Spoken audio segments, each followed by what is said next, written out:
ગોંડલમાં ફરી એક વખત જિગીશા પટેલ અને આમ આદમી પાર્ટીના પ્રમુખ ઈસુદાન ગઢવીએ ધબધબાટી બોલાઈ છે અને અનેક પ્રકારના સવાલો ઉપસ્થિત કરતા રાજકારણ ગરમાયું છે અને ભારતીય જનતા પાર્ટી પર તે વરસ્યા પણ છે।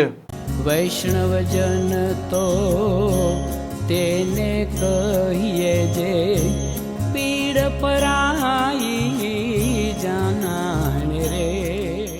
નમસ્કાર, આપ જોઈ રહ્યા છો નવજીવન ન્યૂઝ અને હું છું આપની સાથે તોફિક ગાંચી। ગુજરાતમાં અત્યારે સ્થાનિક સ્વરાજની ચૂંટણીનો માહોલ છે અને ચર્ચાનું કેન્દ્ર ફરી વખત ગોંડલ બની રહ્યું છે, કેમ કે આ ચૂંટણીના વચ્ચે આમ આદમી પાર્ટીના નેતા જિગીશા પટેલ ગોંડલના ગુંડારાજ અને દાદાગીરી કલ્ચર છે તેને લઈને સતત ભાજપ પર પ્રહારો કરી રહ્યા છે અને ત્યાં સુધી કહી રહ્યા છે કે ગોંડલમાં ભયના ઓથારના હેઠળ લોકો જીવી રહ્યા છે અને લોકોને વિકાસ છે તેની સુવિધાઓ પણ નથી મળતી, પરંતુ ભય અને ડરના કારણે તે કશું બોલી નથી શકતા। અને આ વખતે આમ આદમી પાર્ટીના જે પ્રકારે તાલુકા પંચાયત અને જિલ્લા પંચાયતમાં ઉમેદવારો ઊભા રહ્યા છે અને તે તેમની હિંમતને પણ જિગીશા પટેલ બિરદાવે છે અને ફરી વખત ત્યાં સભા કર્યા બાદ જિગીશા પટેલ અને ઈસુદાન ગઢવીએ ધબધબાટી બોલાવી છે।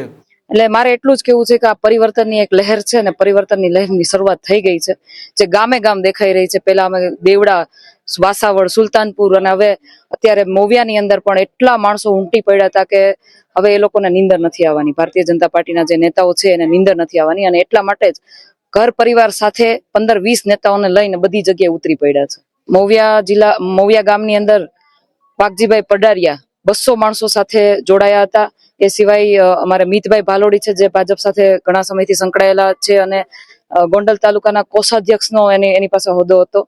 એ સિવાય અમારે ગામે ગામથી લોકો આવ્યા હતા વિસુદાનભાઈની સભામાં, જેને ખેસ પહેર્યા છે। માની લો કે 500 જણા એ ખેસ પહેર્યા છે અમારી પાસે, આજે ખેસ ખૂટી પડ્યા। ગોંડલની પરિસ્થિતિ પહેલેથી બગડેલી જ હતી અને એટલા માટે જ કહેવામાં આવતું હતું કે ગોંડલની સરહદ ચાલુ થાય ત્યાંથી કાયદો અને વ્યવસ્થા પૂરી થાય। એટલે ગોંડલની સ્થિતિ પહેલેથી બગડેલી હતી, હવે સુધરવાની અણીએ છે, એટલા માટે લોકો મારી સાથે જોડાય છે। બાકી જો હું ખરાબ કરવા આવી હોત તો આ લોકો મારી સાથે ના હોત।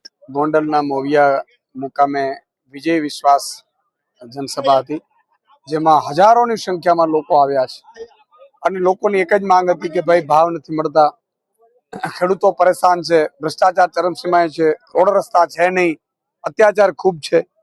આજે તાનાશાહીથી લોકો કંટાળી ગયા છે અને હવે જનતા ખૂબ જાગી ગઈ છે અને મને પૂરો વિશ્વાસ છે કે આ વિસ્તારમાં પરિવર્તન નક્કી છે। કુલ ગોંડલમાં આજે જનતા ખૂબ પરેશાન છે વિવિધ તબક્કે। મેં તો અહીંયા ગોંડલ માર્કેટિંગ યાર્ડમાં જોયું હતું 3-4 કિલોમીટરની લાઈનો હોય। એક તો રાત દિવસ તમે ખેડૂત જે ઉત્પાદન કરે એનો માલ વેચવાય લાઈનો, કોઈ અદાણીને જોયા છે લાઈનમાં, કોઈ મુખ્યમંત્રીના દીકરાને જોયા છે લાઈનમાં।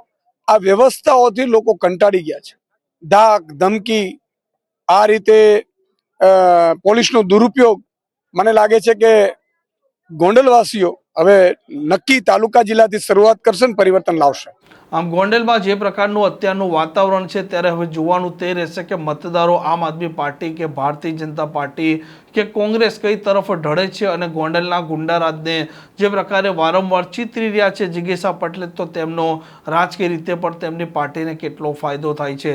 આ પ્રકારના સમાચાર માટે નવજીવન ન્યૂઝ ચેનલ સાથે જોડાયેલા રહો। નમસ્કાર।